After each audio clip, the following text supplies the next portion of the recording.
الخطأ اكيد بانه امامنا الصوره. هل فوق الخط؟ لاحظوا مرة اخرى رضا الهجوج مشات يعني الرجل ديال الترابي، ولو ان السقوط ديال رضا الهجوج كان داخل ارضيه الملعب.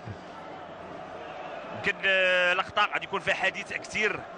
اصحاب الاختصاص اكيد هما اللي غادي يعني يبتوا في هذه اللقطه. يمكن كان هناك خطا على المشارف ديال مربع العمليات او مستطيل العمليات. الحكم يوسف هراوي اعتقد انه تردد الاعلان على ضربه جزاء، ولكن ما كاينش هناك احتجاجات بتاتا على الحكم يوسف هراوي. يعني الخطا موجود،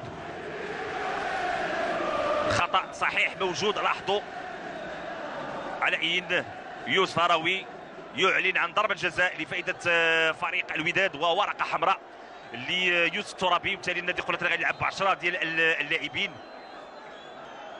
وبالتالي كيتساوى في يعني في نفس الاعداد مع فريق الوداد.